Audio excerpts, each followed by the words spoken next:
You know what? It's pretty fair to say that I love Sonic the Hedgehog. I mean, from that first encounter at a friend's house to over 30 years later, my journey with the blue blur shows no sign of slowing down.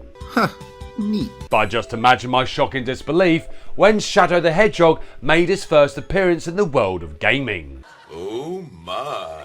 Here was a new hedgehog to rival Sonic, which at the time was a pretty big deal. And over the years, Shadow has become a fan favourite within the Sonic universe. But there's one question out of many: who is better between Sonic and Shadow? But before I answer that, I think we need to take a trip back through time. Our blue hero known as Sonic the Hedgehog burst into the gaming scene in 1991.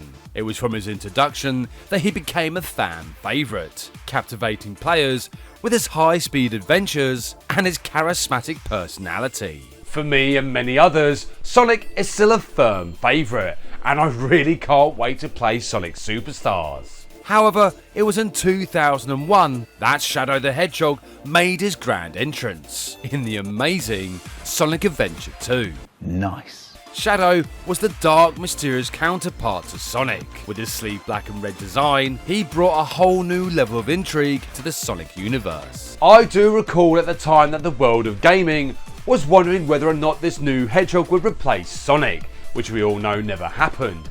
But just imagine if it did. What? Maybe a topic for a future video, but anyway, let's take a side step for just a moment. Obviously, there are similarities between the Sonic mythos and a particular franchise starring Super Saiyans. But was Shadow Sega's version of a particular Saiyan prince? Both Shadow and Vegeta have a darker side to their personalities, with them being driven by personal motives, as well as possessing a rivalry with the primary protagonists of their respective series, Sonic for Shadow and Goku for Vegeta. Excellent!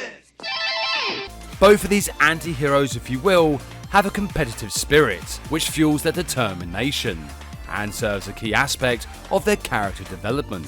It's worth noting that despite these similarities, both Shadow and Vegeta have distinct personalities and characteristics that set them apart.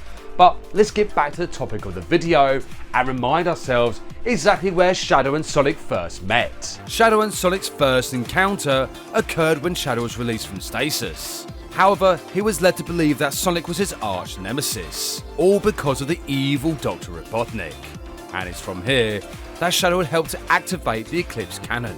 Obviously, this is the second objective to the Space Colony arc, but I'm not going to spoil anything for you.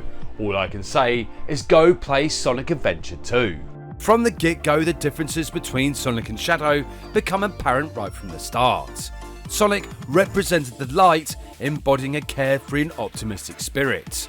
And on the other side of the coin, Shadow was a dark and brooding anti-hero, driven by a deep sense of vengeance, fueled by his tragic past. Everybody loves an anti-hero, don't they? And in fact, my guest today explains exactly why he loves Shadow the Hedgehog so much.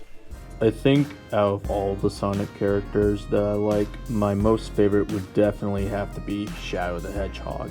When I was growing up in the early 2000s, I had a Nintendo GameCube and I mostly played a bunch of Mario games, but I first got the video game Shadow the Hedgehog on Christmas 2007, and being a big fan of stuff like The Punisher and GTA San Andreas, I really liked, what was going on in the game. I liked how you got to shoot a bunch of, I think, aliens and stuff, and you could also, I think, shoot the humans too, but it's been a while since I played it. Now, why I like Shadow the Hedgehog in particular is because, well, not only for the fact that he feels so different when compared to all the other Sonic characters, I mean, he uses real guns for f***'s sake, but it's also because he was the first ever Sonic character or anything related to Sonic that I was exposed to as a child. And then I started getting interested in the other Sonic games, which I tried out around the same time, as well as watching a bunch of old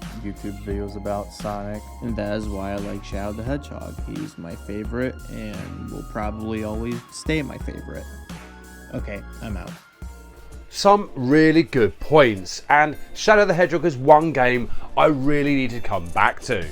You're goddamn right. Anyway, what makes the dynamic between Sonic and Shadow so fascinating is that they help bring to the surface different personality traits. Sonic's unwavering optimism and determination inspired Shadow to question his own purpose, while at the same time, Shadow's edginess and his complexity challenged Sonic to rise above his limits and explore deeper aspects of himself. Whoa, whoa, whoa. Now, the burning question: who is better, Sonic or Shadow? And who is the ultimate life form? The question of who's the ultimate life form may never be definitively answered, as both Sonic and Shadow possess unique strengths and qualities that set them apart. For me, it's Sonic all the way, what a surprise, but you can't deny that Shadow himself is a pretty cool character. And whoever you may be a fan of, there's no denying that these two particular hedgehogs will continue to shape the Sonic universe for many years to come. Anyway, come back next time where I take a look at the origins of Sonic the Hedgehog as told by the Fleetway Sonic the comic, and why it was so popular with readers. Thank you so much for watching, and see you next game.